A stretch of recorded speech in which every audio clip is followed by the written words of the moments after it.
Hello friends, मैं मनीष अग्रवाल स्वागत करता हूं आपका लाइव गोज ऑन के एक और ब्रांड न्यू एपिसोड में, जिसमें मैं मिलवाता हूं आपको आरपी पेशेंट से। हम जानेंगे उनके आरपी के कारण लाइफ में आने वाले चैलेंजेस के बारे में कि कैसे वो उन्हें फेस करते हैं, और बताएंगे वो अपने एक्सपीरियंस के बारे में हमें कि आरपी के बावजूद हमें कैसे अपने आप को खड़ा करना है और अपनी ज़िंदगी में कुछ कर दिखाना है, ताकि हम भी कह सके कि हम किसी से कम नहीं।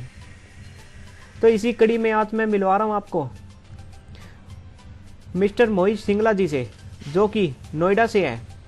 उन्होंने कॉरपोरेट सेक्टर में भी बहुत काम किया है। तो आज हम अपने इस एपिसोड में उनके वही एक्सपीरियंस जानेंगे। वेलकम मोहित भाई, बहुत बहुत स्वागत आपका हमारे इस शो में। धन्यवाद मनीष, मेरे को शो पे इंक्लूड करने के लिए बहुत बहुत धन्यवाद आपका भी और रेडियो उड़ान का भी। मैं रेडियो उड़ान से काफ़ी दिन से रेडियो उड़ान सुन रहा हूँ और मुझे लगता है आप लोग बहुत ही अच्छा काम कर रहे हैं। एंड स्पेशली ये जो आपने शो शुरू किया है डिसेबल्ड या हम लोगों की लाइव्स के बारे में शेयर करने का, ये बहुत ही अच्छा शो है। जी जरूर मोहित भाई। तो मोहित भाई, हम सबसे पहले ये जानना चाहेंगे आप अभी किस फील्ड में हो और आप अभी क्या कर रहे हो? मनीष, मैं मेनली अभी एक एज अ कंसल्टेंट काम कर रहा हूँ, एज एन इंडिपेंडेंट कंसल्टेंट। तो मेरा ज़्यादा काम टेक्नोलॉजी और स्ट्रैटेजी के रिलेशन में है। मैं करीब 20-21 साल से कॉर्पोरेट फील्ड में हूँ और मैंने बहुत अलग अलग काम किए हैं, लेकिन अभी 2010 के बाद मैंने अपना ही काम शुरू किया था। तो अभी मैं कॉर्पोरेट्स के साथ बिजनेस स्ट्रैटेजी, एप्लीकेशन डेवलपमेंट, इन सब पे काम करता हूँ। इसके अलावा मेरा अपना एक स्टेशनरी ब्रांड है कागजी घोड़ा के नाम से, और मेरी वाइफ एक आर्ट कम्युनिटी चलाती हैं, द आर्ट एक्सचेंज प्रोजेक्ट। मैं उसमें उनकी मदद करता हूँ। जी, तो आपको ये आरपी कब से स्टार्ट हुआ? देखिए, आरपी तो ऑब्वियसली अब लगता है कि शायद बचपन से ही है, क्योंकि बचपन में भी दिक्कत आती थी, ब्लैक बोर्ड वगैरह पढ़ने में, स्कूल में अंधेरे में दिक्कत आती थी, लेकिन मालूम नहीं था कि क्या है। सब लोग यही कहते थे कि अरे निगाह कमजोर है, ध्यान नहीं देते हो, पढ़ते नहीं हो। तो मेनली 2002 में एक डॉक्टर के साथ जब मैंने अपना आई चेकअप कराया, तो उन्होंने मुझे बताया 2002 में कि मुझे आरपी है। तब तक मैं नौकरी शुरू कर चुका था, करीब 3 साल हुए थे मुझे नौकरी करते। तो सबसे बड़ा झटका ये लगा था जब उन्होंने मुझे कहा था कि आप ड्राइविंग बंद कर दो, क्योंकि उससे पहले भी मेरे काफी एक्सीडेंट वगैरह होते थे। तो लगता था कि गाड़ी ठीक से नहीं चलाते हो, कैसे स्कूटर ठीक से नहीं चलाते हो। बट 2002 में पहली बार रियलाइज हुआ जब उन्होंने बोला कि आपको आरपी है और नाइट तो आपको स्कूटर वगैरह चलाना, गाड़ी चलाना बंद कर देना। तो तब पहली बार रियलाइज हुआ कि हाँ, ये एक पर्टिकुलर प्रॉब्लम है जिसके कारण ये दिक्कतें आ रही हैं। नहीं तो आपको पहले ऐसा लगता था कि आप गाड़ी सही से नहीं चलाते इसलिए एक्सीडेंट हो रहा है, पर वो दिखने की वजह से था आपका। हाँ, जैसे पता है क्या होता था, जैसे सड़क पे बजरी पड़ी है तो मालूम नहीं पड़ता था, सड़क के रंग में और बजरी के रंग में फर्क नहीं पता चलता था। तो स्कूटर बजरी पे लग गया, चढ़ गया, या कोई गाय बैठी है तो पता नहीं लगता था अंधेरे में। तो उस टाइप की दिक्कतें आती थी। जी, तो आपको कलर्स वगैरह में भी प्रॉब्लम आती थी उस टाइम? हाँ, कलर ब्लाइंडनेस तो मुझे शुरू से थी। तो कलर आइडेंटिफाई करने में, डिफरेंशिएट करने में तो शुरू से दिक्कत आती थी। बट तब सिर्फ उसको कलर ब्लाइंडनेस के साथ एसोसिएट किया गया था, मतलब उसको आरपी के साथ सच एसोसिएट नहीं किया गया था। आपका कलर ब्लाइंडनेस जल्दी डायग्नोज हो गया था आपका? हाँ जी, मेरा कलर ब्लाइंडनेस काफी जल्दी डायग्नोज हो गया था। तो आपकी पढ़ाई वगैरह तो सब नॉर्मल हुई होगी उस वक्त? हाँ जी, मैंने पढ़ाई नॉर्मल रेगुलर पढ़ाई की थी। मैं बीकॉम की थी और उसके बाद फिर मैंने पुणे यूनिवर्सिटी से एमबीए की थी। एंड दिक्कत तो आती थी, एज आई सेड, पढ़ने वगैरह में दिक्कत आती थी, थोड़ा पास करके पढ़ना पड़ता था। बट तब मुझे एनएच भी लगी हुई थी, तो तब वही लगता था कि निगाह की कुछ दिक्कत है, लेकिन इतनी दिक्कत नहीं थी। तो मतलब 97 जब तक मैं एमबीए वगैरह कर रहा था तो दिक्कत आती थी, लेकिन बहुत ज्यादा नहीं थी। मेनली जो दिक्कत आती थी वो आती थी ब्लैक बोर्ड वगैरह पढ़ने में। तो कभी समझ में नहीं आता था कि क्यों दिक्कत आती है, बट पढ़ाई मैंने नॉर्मल ही की थी। वो होता है, चश्मा भी जब लग गया तो फिर भी क्यों नहीं दिखाई दे रहा। हाँ जी, हाँ जी। तो मोहित भाई, जैसे आपने कहा कि आपने कॉर्पोरेट में काम किया है काफी साल, जानना चाहेंगे कि आरपी के साथ आपका कैसा एक्सपीरियंस रहा कॉर्पोरेट लाइफ में। तो मनीष, जैसा मैंने कहा कि जब मैंने जॉब शुरू की थी तब तो मुझे मालूम ही नहीं था, लेकिन 2002 के बाद जब मुझे कहा गया कि आपको आरपी है, तो उसके बाद रियलाइज हुआ कि हाँ, मतलब विजन में दिक्कतें तो आ रही थी, बट तब एक पर्टिकुलर एसोसिएशन बनी कि क्यों दिक्कत आ रही थी। मेनली 2003 में मैंने पहली बार जब आईबीएम ज्वाइन की थी, तब मैंने आईबीएम को डिक्लेयर किया था कि मुझे ऐसे ऐसे विजन प्रॉब्लम है, तो मुझे तब तक मैंने मैग्नीफायर यूज करना शुरू कर दिया था, स्क्रीन मैग्नीफायर और थोड़ा इन्वर्ट कलर्स। तो मैंने तब उनको पहली बार डिक्लेयर किया था कि मुझे ऐसे ऐसे विजन की दिक्कत है। तो उन्होंने, मतलब दे वर वेरी सपोर्टिव, ऐसा कोई उन्होंने मेरे लिए प्रॉब्लम नहीं क्रिएट की थी। मतलब ऑब्वियसली मेडिकल टेस्ट वो सबका करवाते थे, तो मेरा भी हुआ था, और तब मैंने डिक्लेयर किया था, तो उन लोगों ने कोई ऐसी प्रॉब्लम नहीं थी। And honestly speaking, corporate sector में मेरे एक्सपीरियंस में सब लोग बहुत ही सपोर्टिव रहे हैं मेरे, कि मेरी विजन के कारण जो दिक्कत आती थी या कुछ प्रॉब्लम होती थी तो कोई ना कोई मेरी हेल्प कर देता था। उसके अलावा जो मुझे लगता है सबसे बड़ी दिक्कत जो मुझे आई जब मैंने अब 2003, 4, 5 में क्या था कि इंडिया में नॉलेज बहुत कम थी about visual aids, about technology, कैसे हम कर सकते हैं। जैसे मैं आपको एग्जांपल देता हूँ, जब ये हुआ तो मैं डॉक्टर श्रॉफ है दिल्ली में, वहां गया, तो वहां पे एक उनके लो विजन स्पेशलिस्ट हैं, उनसे मिला, तो उन लोगों ने मुझे तब मैग्नीफायर में बताया। तब उन्होंने मेरे को बड़ा सा एक स्क्रीन मैग्नीफायर आता था, सीसीटीवी लगे होते थे, उसके नीचे किताब रख के आप पढ़ सकते थे, टीवी पे या कंप्यूटर मॉनिटर पे, वो दिखाया। बट क्योंकि मैं हमेशा टेक्नोलॉजी ओरिएंटेड था, तो मैंने बहुत रिसर्च की और मुझे रियलाइज हुआ कि दुनिया में बहुत सारी ऐसी चीजें अवेलेबल हैं जो कि इंडिया में हमारे पास नहीं थी। इवन मैग्नीफायर्स वगैरह भी, तब मैंने बहुत रिसर्च की थी मैग्नीफायर्स पे। मैंने दिल्ली में एक कंपनी है आनंद विहार में, वो दुनिया भर में मैग्नीफायर बना के सप्लाई करती थी, मैंने उन्हें ढूंढा, उनसे कांटेक्ट किया। एक छोटा पोर्टेबल वीडियो मैग्नीफायर आता था यूएस में, अलग अलग कंपनी, क्विक लुक जूम के नाम से, तब मैंने वो यूएस से मंगवाया, तो तब वो काफी महंगा इक्विपमेंट आया था। आज के जमाने में अगर मैं देखूं, तब टॉकबैक वगैरह कुछ नहीं था, मोबाइल यूज करना बहुत मुश्किल था, लेकिन नंबर वाला मोबाइल होता था, कीपैड वाला, तो फिर भी चल जाता था। अब तो बहुत आसान हो गया है, अब टेक्नोलॉजी ने जिंदगी में बहुत फीचर्स ला दिए हैं। एंड्रॉइड फोन सारे एक्सेसिबल हैं, एप्पल के आईफोन्स एक्सेसिबल हैं, विंडोज वगैरह में बहुत मैग्निफिकेशन और स्क्रीन रीडर फीचर्स आ गए हैं।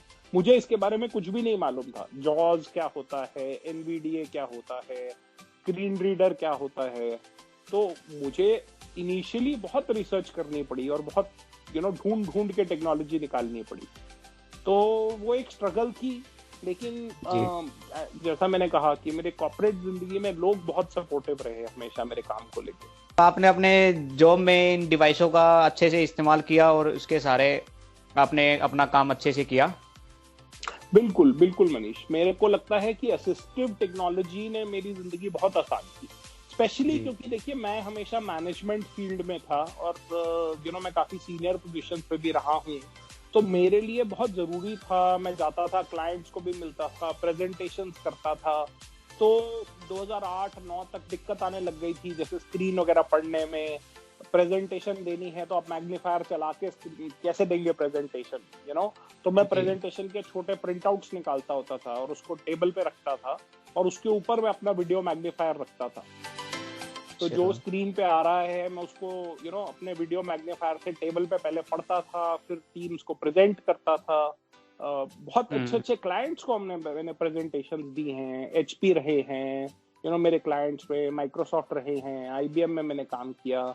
एक फर्स्ट एडवांटेज करके कंपनी है, which is a background screening company, वो दुनिया की सबसे बड़ी बैकग्राउंड स्क्रीनिंग कंपनीज में से आती है, तो मैं उनके साथ था। तो मतलब असिस्टिव टेक्नोलॉजी के बिना मुझे लगता है अगर मैंने वो शिफ्ट नहीं किया होता असिस्टिव टेक्नोलॉजी पे, तो शायद मेरी कॉर्पोरेट जिंदगी और मुश्किल हो गई होती। जी। तो मोहित भाई, कभी आपको ऐसा महसूस हुआ आपके विजन की वजह से आपको कभी रिजेक्शन मिली हो अपने क्लाइंट से या कंपनी से?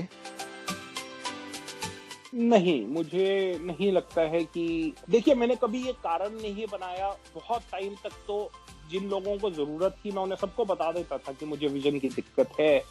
बट मुझे लगता है हाँ, कई बार सिनेरियो होते थे कि कई लोगों को मालूम नहीं होता था विज़न का, तो कोई बोल भी देता था कि अरे कैसे कर रहे हो? तुम्हें मालूम नहीं है, दिखता नहीं, ध्यान दो। जिन लोगों को मालूम था या जैसे मेरे बॉस थे या कंपनी के सीईओज़ थे, उन लोगों से मुझे लगता है मुझे काफ़ी एक्सेप्टेंस मिली। कभी मतलब अगर मैं ट्रांसपेरेंटली उनको बताता था, तो मुझे उनसे काफ़ी एक्सेप्टेंस मिली। मेरे कलीग से बहुत एक्सेप्टेंस मिली। मेरी टीम में जो लोग थे, अगर मैं किसी को कहता था कि यार ये पढ़ने में दिक्कत आ रही है, ज़रा पढ़ दो। जैसे फ्लो चार्ट्स बनाने में दिक्कत आती थी, तो कोई ना कोई मेरी टीम में से हेल्प कर देता था। तो मुझे लगता है कि अगर हम ट्रांसपेरेंटली सब लोगों के साथ शेयर करते हैं कि क्या मुझे ऐसा ज्यादा एक्सपीरियंस नहीं मिला है, इक्का दुक्का छोड़ के मुझे ऐसा एक्सपीरियंस नहीं मिला है कि लोगों ने एक्सेप्ट नहीं किया। तो आज के टाइम पे हम सुनते हैं कि कॉर्पोरेट में ब्लाइंड जल्दी सरवाइव नहीं कर सकता, ये आप सही मानते हो इसको?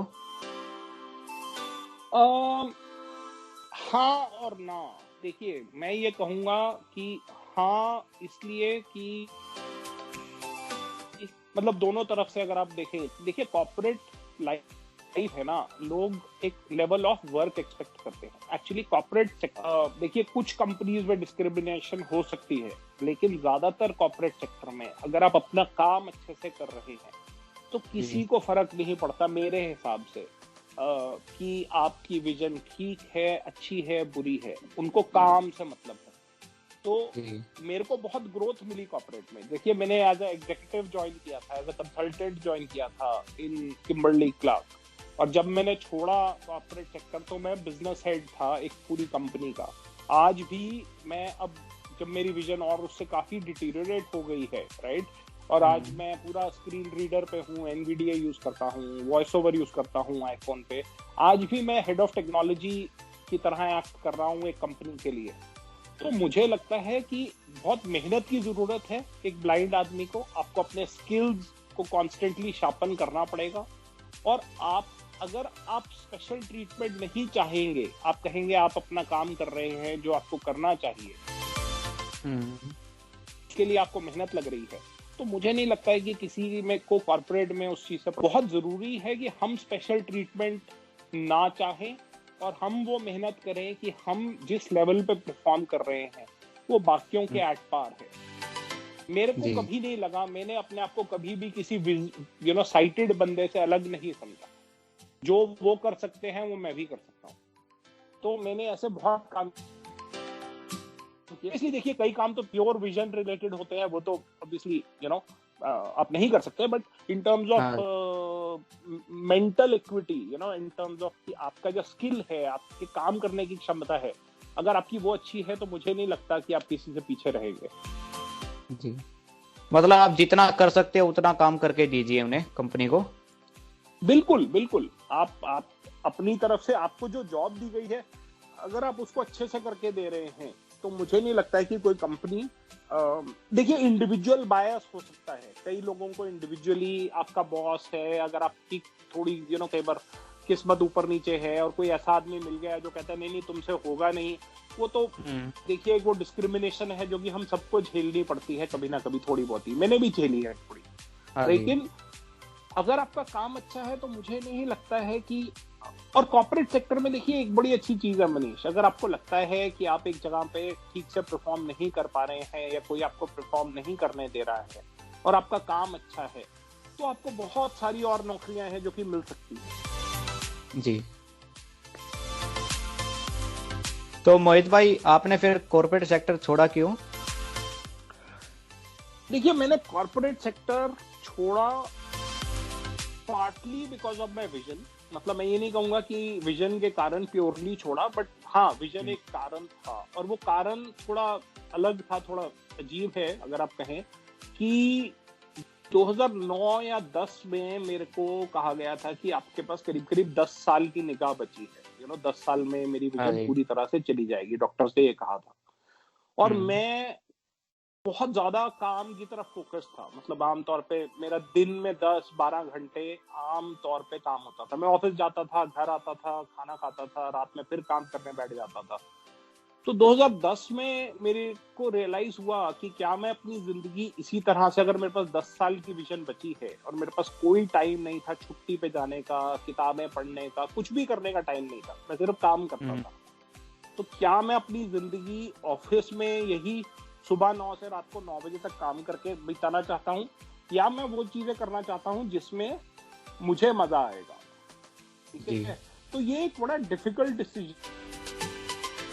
था। थैंकफुली मेरी वाइफ बहुत सपोर्टिव थी एंड हम दोनों ने डिसाइड किया। तो इनिशियली जब शुरू हुआ था ना नौकरी छोड़ने का, मनीष, तब ऐसा कोई प्लान नहीं था कि मैं नौकरी नहीं करूंगा। प्लान ये था कि थोड़े दिन की छुट्टी लेते हैं, 3 से 6 महीने की। एंड मेरी वाइफ एक नया बिजनेस सेटअप कर रही थी, तो मैंने कहा चलो मैं तब तक आपकी हेल्प कर दूंगा वो बिजनेस सेटअप करने में, और फिर मैं नौकरी पे वापस चला जाऊंगा। जी। तो जब मैंने नौकरी छोड़ी तो कोई ऐसे पैसे भी नहीं थे हमारे पास कि मतलब यू नो सरवाइव कर जाएंगे। तो 3 से 6 महीने हमें लगा था कि हाँ इतना हमने है। लेकिन फिर काम छोड़ा तो काम करना शुरू किया, वाइफ के साथ बिजनेस सेटअप करना शुरू किया, उनकी हेल्प कर रहा था, तो उसमें मजा आने लगा। And somehow by God's grace क्या हुआ कि काम भी आने लग गया। तो धीरे धीरे ये लगा कि यार इसमें मेरे पास टाइम भी है, मैं अपनी मर्जी का काम भी कर रहा हूँ, अपने हिसाब से भी काम कर रहा हूँ, और मेरे को मतलब इतना स्ट्रेस जो कॉर्पोरेट सेक्टर में लेता था मैं, वो लेने की जरूरत नहीं है। तो कहीं ना कहीं ये प्लान्ड नहीं था इतना लंबा, लेकिन वो 3 महीने से 6 हुए, 6 महीने से 1 साल हो गया, 1 साल से 2 साल हो गए, और अब 10 साल हो गए हैं कि मैं अपने आप काम कर रहा हूँ। ऑब्वियसली कुछ कॉम्प्रोमाइज भी किए, ऐसा नहीं है कि यू नो जितना मैं पहले कमाता था मैं उतना आज नहीं कमाता हूँ, लेकिन मैं ये कहूंगा कि हाँ जितना यू नो स्ट्रेस था आज वो स्ट्रेस भी नहीं है मुझे, और मैं खुश हूँ। अब मैं जिंदगी अपने हिसाब से जी रहा हूँ, मेरे पास किताबें पढ़ने का भी टाइम है, मैं कॉफी पीने भी जाता हूँ, मैं काम भी करता हूँ, यू नो अपने पर्सनल कुछ प्रोजेक्ट्स हैं वो भी करता हूँ, मेरे को कुछ सॉफ्टवेयर वगैरह बनाने का शौक है, कुछ आइडियाज है उन पे भी मैं काम कर रहा हूँ। तो आई थिंक ओवरऑल ठीक से चल गया, मतलब ठीक ही हो गया। तो असल मायने में जिंदगी अब जी रहे हो आप अच्छे से, स्ट्रेस फ्री जिंदगी। हाँ, क्योंकि यार जिंदगी का मतलब क्या है, देखिए आप बहुत सारा पैसा कमा सकता था अगर मैं कॉर्पोरेट सेक्टर में रहता, और मेरे को उसके कोई रिग्रेट नहीं है, लेकिन फैक्ट ये है कि मतलब मैं जिंदगी किस लिए जीना चाहता हूँ। मतलब मैं अपने आप को बड़ा फॉर्चुनेट मानता हूँ कि मेरे को 35 साल की उम्र में नौकरी छोड़ने को मिल गई, और आज 10 साल हो गए, और मैं यू नो खुश हूँ जो मैं कर रहा हूँ उस पर। बहुत प्रोजेक्ट शुरू किए, पब्लिशिंग हाउस शुरू किया, उसको हमने 5-6 साल चलाया। मतलब हमारा जो पब्लिशिंग हाउस था, सेल्फ पब्लिशिंग की कंपनी थी, वो शायद हिंदुस्तान की पहली 2 या 3 सेल्फ पब्लिशिंग कंपनीज में से एक थी। तब तक इंडिया में सेल्फ पब्लिशिंग का कॉन्सेप्ट भी नहीं आया था, हमने वो किया। अभी हमारा स्टेशनरी ब्रांड है कागजी घोड़ा, जो कि हम हमेशा शुरू करना चाहते थे। तो हम आज बहुत ही हाई क्वालिटी आर्टिस्ट्स के लिए स्टेशनरी बनाते हैं, यू नो आर्ट कम्युनिटी है, और मेरा कंसल्टिंग का काम तो है ही है। तो एटलीस्ट अब मैं अपनी मर्जी का काम करता हूँ, प्लस मुझे एक डिसेबिलिटी सेक्टर में काम करने का मौका मिल जाता है। मुझे अच्छा लगता है कि अगर मैं लोगों की हेल्प कर पाऊँ in terms of technology, in terms of independent living, तो एक उसमें भी मुझे काम करने का मौका मिल गया काफी। जी। तो मोहित भाई, जैसे आपने बताया आपको टेक्नोलॉजी में बहुत ज्यादा इंटरेस्ट है, और डिसेबिलिटी टेक्नोलॉजी में खासकर। जी। तो आप हमारे लिसनर्स को बताना चाहोगे लेटेस्ट टेक्नोलॉजी क्या चल रही है, जिससे वो उन्हें यूज करके अपनी जिंदगी आसान बना सके? देखिए, टेक्नोलॉजी की अगर मैं बात करूं तो आज की डेट में अगर फॉर ब्लाइंड पर्सन में बात करूं तो कुछ साल पहले जॉज एक मेन ऑप्शन होती थी, और जॉज काफी महंगा होता था, तो हम लोग सब यू नो जॉज लेना थोड़ा मुश्किल हो रहता था। आज की डेट में मैं कहूंगा कि एनवीडीए एक ऐसी चीज है जो कि फ्री है, आप डोनेट कर सकते हैं उनको, और मैं रिकमेंड भी करता हूं लोगों को कि आप जॉज के लिए इतना पे करते हैं, उसकी जगह आप एनवीडीए को थोड़ा डोनेट कीजिए। एनवीडीए आई थिंक किसी भी विजुअली डिसेबल्ड पर्सन के लिए एक लैपटॉप या कंप्यूटर को फुल्ली एक्सेसिबल बना देता है। फोन की जहां तक बात है, एंड्रॉयड और एप्पल दोनों में वॉइस ओवर और टॉकबैक काफी अच्छी टेक्नोलॉजी है जो कि काफी हद तक एक्सेसिबल बना देती है। अभी भी एक्सेसिबिलिटी में काफी काम होना बाकी है। वेबसाइट्स और एप्स बहुत सारी हैं जो कि आज की डेट में एक्सेसिबल नहीं है, बट अगर आप नए एप्पल आईफोन 14 आईफोन में देखेंगे जो कि iOS 14 आया है, उसमें एक फीचर आया है कॉल्ड स्क्रीन रिकॉग्निशन। तो स्क्रीन रिकॉग्निशन काफी हद तक किसी भी नॉन एक्सेसिबल वेबसाइट या ऐप को एक्सेसिबल बना देता है। जैसे मैं आपको एग्जांपल देता हूँ कि पेटीएम ने पीछे कुछ अपग्रेड किए थे और पेटीएम पिछले 6-8 महीने से सडनली बिल्कुल इनएक्सेसिबल हो गया था आईफोन में। बट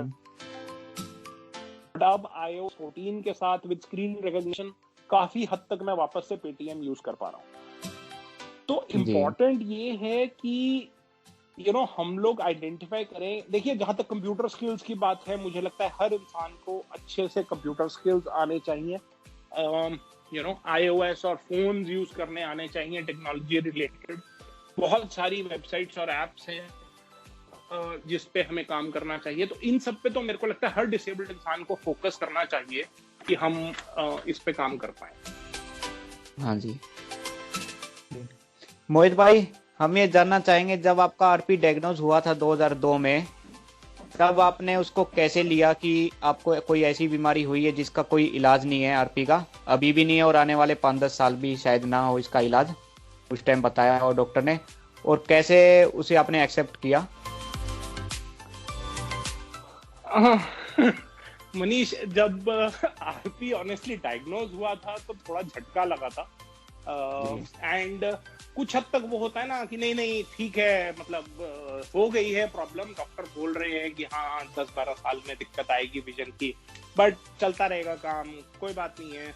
तो कुछ साल तो इसी में निकल गए ऑनेस्टली। और जैसा मैंने कहा कि जहां जहां पे विजन का लगता था तो मैंने ये तो नहीं कहता था कि मुझे आरपी है, निगाह कमजोर है और एक जो टिपिकल हमारा रिस्पॉन्स रहता है। और ऑनेस्टली 2002 से लेके 2010 तक, जब तक मैं कॉर्पोरेट सेक्टर में था, तब तक तो वक्त ही नहीं मिला कभी ये रियलाइज करने का कि ऐसी कोई दिक्कत है। कभी कोई आपका डिप्रेशन का दौर भी नहीं आया उसमें? देखिए, जब तक मैं नौकरी कर रहा था 2010 तक, तब तक तो ऑनेस्टली वक्त ही नहीं मिलता था। दिक्कत आती थी, टेक्नोलॉजी, लोगों की हेल्प भी चाहिए होती थी, बट कुछ भी सोचने का वक्त नहीं मिलता था। 2010 में जब मैंने नौकरी छोड़ी तो मेरे पास एकदम से बहुत फ्री टाइम हो गया। तो तब एक जो सबसे बड़ी मेरे साथ चैलेंज हुआ कि क्योंकि मैं ऑडियो पे शिफ्ट हुआ नहीं था तब तक, तो मैंने कंप्यूटर यूज करना बिल्कुल बंद कर दिया था। बहुत ही कम, कोई महीने में एक ईमेल का जवाब दे दिया या कुछ कर दिया, तो मैंने वो सब करना सडनली छोड़ दिया था। और दूसरी चीज क्या होती थी कि मैं बाहर जाता था, काफी जाता था, मैं कॉफी शॉप वगैरह पे लोगों से मिलता था और ये वो, तो मैं बताता नहीं था आम जनता को, जैसे कोई भी मेरे को एक्वेंटेंस है, कि मुझे एग्जैक्टली क्या प्रॉब्लम है। अब उससे क्या हुआ, एक बड़ी अजीब सी चीज हुई कि जैसे मैं एक कॉफी शॉप पे बैठा हूँ, ठीक है, मुझे वहाँ काफी लोग जानते थे, तो दूर से कई बार क्या होता था, कोई आदमी निकलता था, मुझे देखता था, वो हाथ हिला देता था और चले जाता था। तो कुछ टाइम बाद लोगों ने मुझे शिकायत करनी शुरू की कि अरे यार, मैं तेरे को मिला था उस दिन, देखा था, मैंने तेरे को वेव किया या हेलो बोला, तुमने जवाब नहीं दिया जी। तो मैंने बोला यार, मेरे को तो पता ही नहीं लगा, क्या बात कर रहे हो, हम तो आपके सामने ही खड़े थे। तो तब मुझे रियलाइज होना शुरू हुआ कि इसमें कुछ प्रॉब्लम हो रही है। तो मैं नहीं कहूंगा कि मेरे को डिप्रेशन या ऐसा कुछ कभी था, लेकिन 2-3 चीजें। एक तो मैंने कंप्यूटर्स यूज करने बंद कर दिए, बहुत कम काम करता था। जैसे मैंने कहा कि हम पब्लिशिंग का काम करते हैं, वेंडर को फोन कर लिया, प्रिंट करवा दिया, बट उससे ज्यादा कुछ नहीं करता था। घर में बैठा हूँ, कोई नया स्किल नहीं डेवलप किया, पढ़ना छोड़ दिया, बहुत कुछ किया ऐसा। फिर मेरे को रियलाइज हुआ कि यार ऐसे तो काम चलेगा नहीं। तो मैंने 2 चेंजेस की मेन। पहली बात, मैंने अपने आप को ऑडियो पे ट्रेन करना शुरू किया। जैसे कि मैंने कहा, मेरे को टेक्नोलॉजी में बहुत इंटरेस्ट था, तो मैंने खुद ही एनवीडीए सीखना शुरू किया। अच्छा। दूसरा, मैंने क्या किया, जैसे मैं बाहर जाता था, लोगों को मिलता था, तो मैं उनको बता देता था कि मुझे आरपी है, ऐसे ऐसे प्रॉब्लम है। बहुत लोगों ने मुझे बोला कि अरे यार मुझे लगता नहीं है, तो बिल्कुल नॉर्मल हो, तुम चलते फिरते भी नॉर्मल हो, तुम तो कुछ, हमें तो विश्वास नहीं कहते। देखो विश्वास होना ना होना अच्छी बात है, लेकिन फैक्ट ये है कि मुझे ऐसे ऐसे प्रॉब्लम है। तो हो सकता है आप दूर से हेलो करें, मैं ना पहचानूं या मैं जवाब नहीं दूं, मैं आपको बता रहा हूँ कि ये प्रॉब्लम है, इस कारण ऐसा होता है। तो कुछ टाइम लगा, पहले बहुत झिझक होती थी मुझे। आमतौर पे आरपी वाले बताते नहीं है दूसरों को कि मुझे ऐसी कोई प्रॉब्लम है जिसमें मैं पहचान नहीं सकता आपको। देखिए मैं बहुत ही सोशल आदमी हूँ, मेरे को बाहर जाना बहुत पसंद है, नए लोगों को मिलना बहुत पसंद है। तो मेरी जिंदगी इस चीज से बहुत आसान हो गई। जैसे जैसे मैं लोगों को बताता रहा कि मेरी झिझक दूर होती रही, और मैं साफ ही बता देता था कि दिक्कत है, मुझे रात में ऐसे ऐसे दिक्कत आती है, तो अगर आपने मेरे को हेलो बोलना है तो आवाज दीजिए या आके बोल दीजिए, अपना नाम बोल दीजिए, तो मुझे मालूम पड़ जाएगा कौन है, और हम मिल सकते हैं, मतलब बात कर सकते हैं। और धीरे धीरे धीरे धीरे ये झिझक दूर हुई और मेरी बहुत ही इससे फायदा हुआ। एक और बहुत बड़ी झिझक थी मुझ में, जो कि आई थिंक मुझे लगता है हम सब लेट ब्लाइंड में रहती है, वो थी केन यूज करने की। जी ठीक है, मैं आपको एक बड़ा फनी इंसिडेंट बताता हूँ कि जब मैं केन नहीं यूज करता था, अब मैं केन यूज करता हूँ। ये बात है गुड़गांव की, मैं गुड़गांव से मेट्रो लेने लगा था। ठीक है, तो जब मैं मेट्रो स्टेशन में अंदर जा रहा था तो वहां काफी अंधेरा था। तो यू नो टिपिकली जैसे आरपी में होता है, आप एकदम से लाइट से अंधेरे में आते हैं, मालूम नहीं पड़ता है। तो मैं वहां पे खड़ा ध्यान देने की कोशिश कर रहा था कि सिक्योरिटी चेक कहाँ है। ठीक है, और फिर मैं धीरे धीरे सिक्योरिटी चेक पे पहुंचा। जब मैं सिक्योरिटी चेक पे पहुंचा तो एक आदमी आता है और वो मेरी बाजू पकड़ता है और कहता है भाई साहब आप इधर आइए। अच्छा, तो चलो यार हेल्प कर देगा। वो मुझे पकड़ के बाहर ले गए, वो एक पुलिस वाला था और वो मेरे को बाहर ले गया। तो मैंने कहा सर मेरे को अंदर जाना है, बाहर लेके जा रहे हैं। नहीं नहीं ऐसे अलाउड नहीं है। तो मैंने कहा जी क्या अलाउड नहीं है? कहते आप दारू पी के आए हैं, दारू पी के मेट्रो में जाना अलाउड नहीं है। मैंने कहा सर मैं दारू पी के नहीं आया हूँ, मुझे दिखता नहीं है ठीक से। तो सडनली उनका रिएक्शन बदल गया। वो बोलते अरे आपको बताना चाहिए था, रुको हम तो आपकी हेल्प करते हैं, हम आपको ट्रेन तक बिठा के आते हैं। तो मुझे ये रियलाइज हुआ कि जब, और उसके बाद से मैं केन कैरी कर रहा हूँ। जब मेरे हाथ में केन होती है मेट्रो में और मैं सारा पब्लिक ट्रांसपोर्ट यूज करता हूँ, आप मानेंगे नहीं, पुलिस वाले से लेके आम लोगों से लेके हर इंसान मेरे को कभी ना कभी आके पूछ लेता है कि आपको कोई हेल्प चाहिए, हम आपको कहीं छोड़ दें। आप सिक्योरिटी चेक पे जाएंगे, पुलिस वाले आपसे पूछते हैं कि क्या हम आपको ट्रेन में बिठाएं, लड़का जाएगा हाउसकीपिंग से आपको ट्रेन मेट्रो में बिठा के आएगा। तो ये मुझे लगता है जो झिझक है ये हमारे दिमाग की उपज है, हमें इससे बाहर निकलना चाहिए। एक रियलिटी है कि हमें केन कैरी करनी चाहिए, वो हमारी सेफ्टी और लोगों की सेफ्टी दोनों के लिए है। तो मैं यही रिकमेंड करूंगा कि यू नो थोड़ा हमें अपना माइंडसेट बदलेंगे। अगर हम लोगों से मदद मांगने में नहीं डरेंगे तो लोग हमारी मदद करने के लिए बहुत आगे आएंगे, बहुत आगे आएंगे। मतलब अपनी प्रॉब्लम को छिपाएं मत, सबको बताएं कि मुझे ये प्रॉब्लम है और मदद मांगे और अपना काम करें। हाँ, मतलब सबको बताएं, मतलब ना छुपाएं ना बताएं।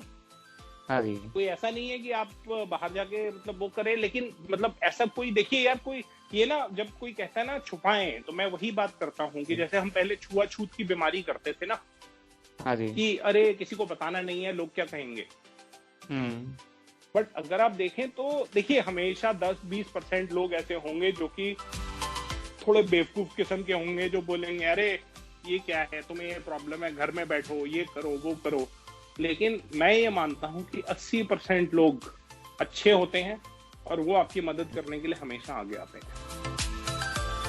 जी मोहित भाई, जैसे आपने बताया आप 10 साल से वर्क फ्रॉम होम कर रहे हो, काफी तरह के नए नए बिजनेस आप घर से कर रहे हो। तो हमारे लिसनर्स ऐसे हैं जो हमारे कुछ लिसनर ऐसे हैं जो गवर्नमेंट जॉब में नहीं है, जो घर से अपना काम करना चाहते हैं, तो उनके लिए कोई सजेशन दे सकते हो आप? देखो मनीष, मुझे ऐसा लगता है कि जो कोविड हुआ है अभी, ये एक तरह से एक छुपा हुआ बून है पीपल विद डिसेबिलिटी के लिए। क्योंकि देखिए दिक्कतें जो आई वो तो है ही है, सब लोग नेगेटिव पे फोकस करते हैं, मैं थोड़ा पॉजिटिव पे फोकस करता हूँ। तो ऐसा है कि हम सब में कैपेबिलिटी थी वर्क फ्रॉम होम की, बट कॉर्पोरेट का एक अप्रोच था कि नहीं नहीं ऑफिस आना है। अभी पिछले 9-10 महीने में क्या हुआ है कि सबका फोकस शिफ्ट हो गया है वर्क फ्रॉम होम में।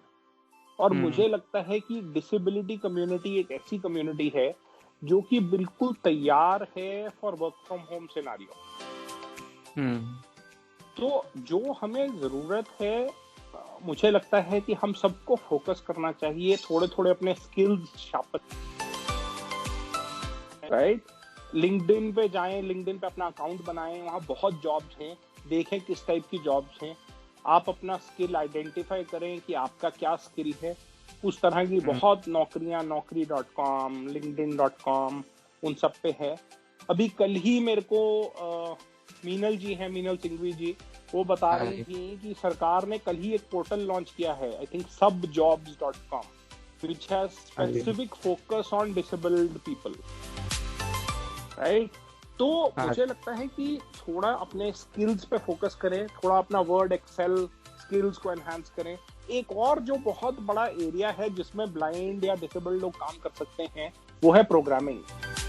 बहुत सारे ऐसे ऑनलाइन कोर्सेज, ऐसे ऑनलाइन ट्यूटोरियल्स अवेलेबल हैं। पाइथन है जैसे एक प्रोग्रामिंग लैंग्वेज है जो कि बहुत ही ब्लाइंड फ्रेंडली प्रोग्रामिंग लैंग्वेज है। तो अगर फोकस करा जाए, थोड़ा 2-4-6 महीने लगाए जाएं, अपने स्किल्स को शार्पन किया जाए, प्रोग्रामिंग लैंग्वेजेस सीखी जाए, तो ऐसे ऐसे टेक्नोलॉजी में बहुत सारे काम हैं जो मुझे लगता है कि डिसेबल्ड और विजुअली डिसेबल्ड लोग कर सकते हैं। ठीक है, वो करें। आप अपना कोई छोटा बिजनेस स्टार्ट कर सकते हैं, बट टेक्नोलॉजी का फायदा उठाना शुरू करें। मैं यही कहना चाहूंगा सबको कि आप टेक्नोलॉजी का फायदा उठाएं और बहुत कुछ हो सकता है। हमारे बहुत सारे ब्लाइंड लोग हैं जो कि बहुत ही पढ़े लिखे हैं, BA BCom, कल हम जिससे बात कर रहे थे उन्होंने मास्टर्स ऑफ सोशल वर्क किया हुआ है। तो आज की डेट में एक बहुत बड़ा सेगमेंट है विच इज होम ट्यूशन, और वो पहले जो घर जाके पढ़ाना होता था, अब वो सडनली सब जूम पे या गूगल मीट पे इन सब पे पढ़ा रहे हैं।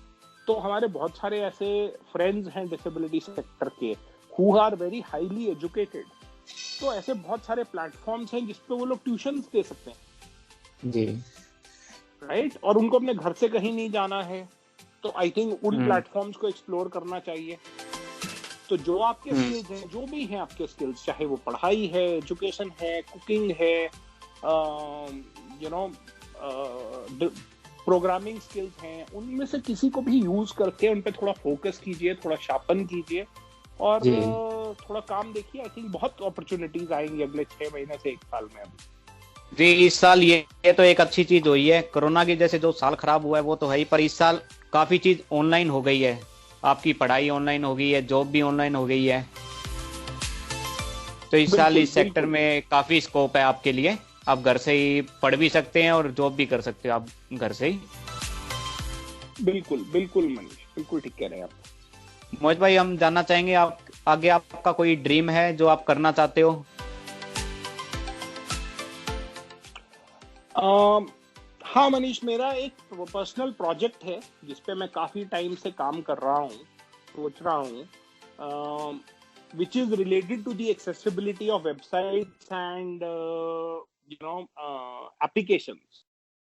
हाँ जी, राइट। तो मैं एक ऐसा प्लेटफॉर्म बनाना चाहता हूँ जिससे कि मैं एक्सेसिबिलिटी में वेबसाइट्स की, एप्लीकेशंस की और बहुत आगे जाके हर तरह की एक्सेसिबिलिटी में मैं अपनी एक्सेसिबल कम्युनिटी, अपनी डिसेबिलिटी कम्युनिटी की हेल्प कर पाऊँ और एक जनरल कम्युनिटी में awareness create regarding accessibility of various websites and applications and how it can be। तो वो एक प्रोजेक्ट है जिसपे मैं काम कर रहा हूँ।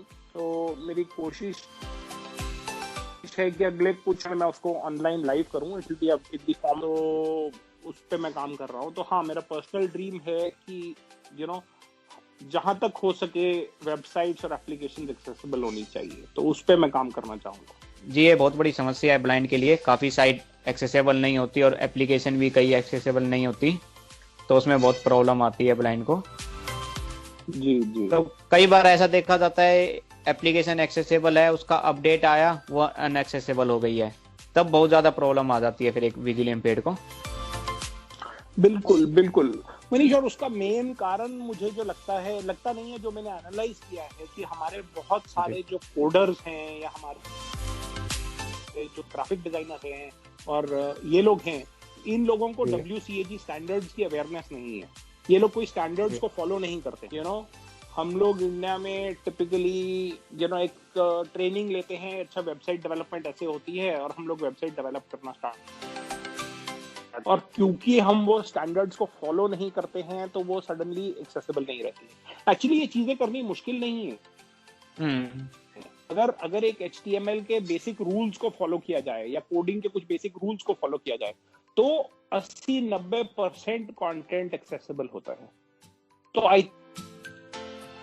थिंक एक अवेयर की जरूरत है, not in the disability community but in the non disability coding and development community, जिससे कि इन सब चीजों पे काफी फर्क पड़ना चाहिए। So that is also a part of the project that I am working on, क्योंकि मैं इस इंडस्ट्री में जुड़ा हुआ हूँ, तो एक अवेयरनेस क्रिएट करना, हमारे जो लोग हैं जो वेबसाइट्स और टेक्नोलॉजी पे काम करते हैं उनके बीच में, तो वो भी मेरे प्रोजेक्ट का एक काफी बड़ा हिस्सा होने वाला है। जी, बहुत अच्छी बात है मोहित भाई।